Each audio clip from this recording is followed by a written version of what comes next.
Hey everybody, welcome back to Extra Credit. Here we are for the second episode in our brand new series on the Middle Ages. So last time we saw how with the fall of Rome in 476 AD, things kind of got pretty bleak for Europe for the next 500 years or so. In fact, things were so bad that the first part of the Middle Ages is often called the Dark Ages, not because the last emperor turned the lights out when he left, but actually because we just don't have very much historical information at all to tell us about these times. Although to be fair, I think we could say that pretty much any time in human history before the invention of the Frappuccino could legitimately be considered dark.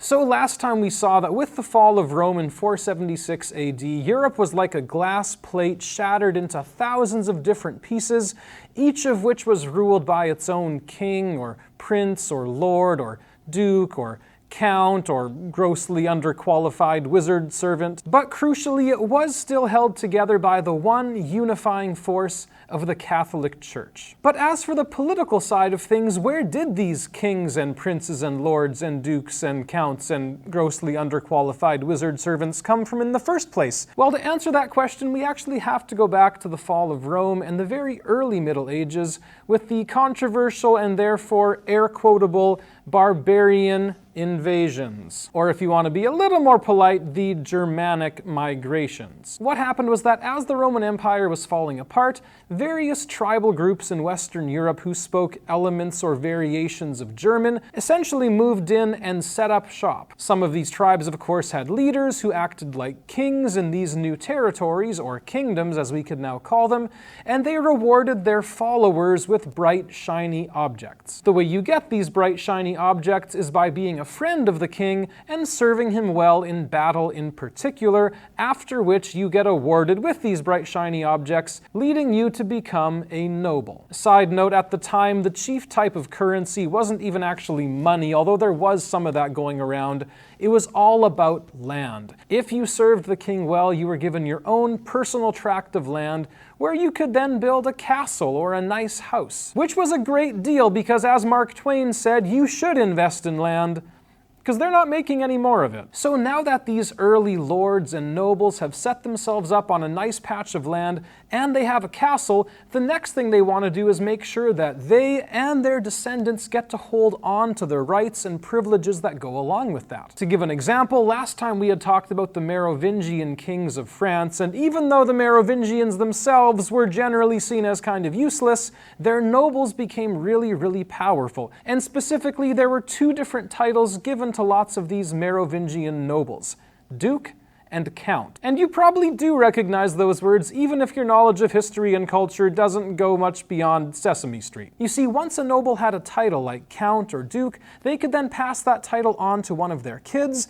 as well as the lands and castles that went with it. And so what this all means was that Europe eventually found itself being ruled over by what we call a hereditary nobility, meaning nobles who pass their titles and their stuff on to the next member of their family. And if you're wondering, yes, this system was super popular with everyone, and by everyone I mean the hereditary nobility. Yeah, the French peasants are going to have a thing or two to say about that in 1789, and it is not going to be pretty. Now, in theory, these nobles had to obey the king of whatever kingdom they were in, but in practice, it was actually pretty hard for the kings to enforce their power. There were basically two reasons for this. Number one is just distance. I mean, it's a really long way from Paris, where the king rules, all the way out to the boondock backwaters where your nobles are building their castles and fighting each other in the swamps. The second reason was military power. The king, of course, would have his own army that he could call upon in times of war, but that army was often made up of his nobles, and so if his nobles refused to fight,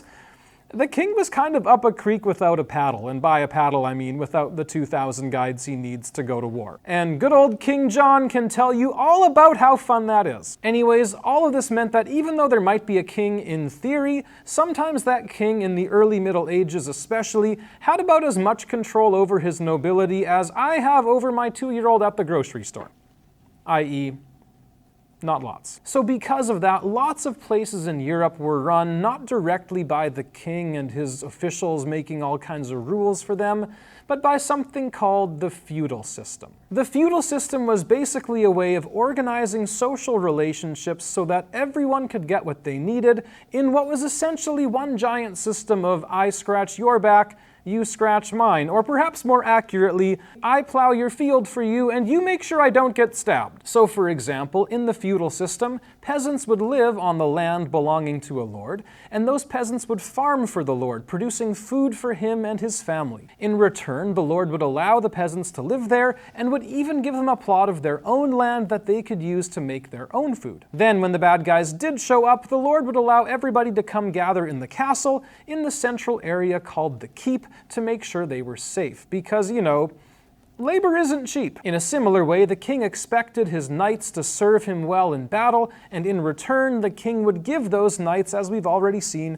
land to live on and resources so that they would have an income to support themselves. Now, to be clear, the type of feudal system that you just heard described wasn't used everywhere in Europe in the same way all at the same time. Like, for example, in Italy, they still had city-states that operated on pretty different principles. But in some places like France, it was really, really popular. I mean, like, Taylor Swift levels of popular, if Taylor Swift was a socio-economic framework for the organization of personal and political relationships around ties of mutual obligation.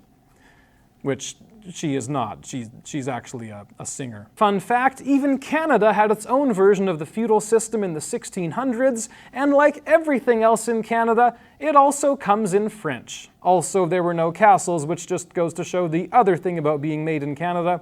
It wasn't quite as cool as the original. Speaking of castles, the whole reason they existed in the first place was because some lords would try to take over the lands of neighboring lords, and if you had a really big, strong building, it just made it easier to defend your land. This is also where knights come in. Knights were essentially hired goons whose job was A, take over land from other lords, or B, defend your land from being taken over by another lord. So when you think of knights, don't so much imagine the guy in shining armor. That will kind of become a thing in like the 1400s. But for now, a much better mental image would be these guys. In fact, knights often had so much blood on their hands from fellow Christians in the Middle Ages that eventually the Pope himself decided that these guys needed a better way to spend their time rather than killing each other, and so came up with the idea of the Crusades. And by better, I mean better? Anyway, now that we have our head around the feudal system at least a little bit,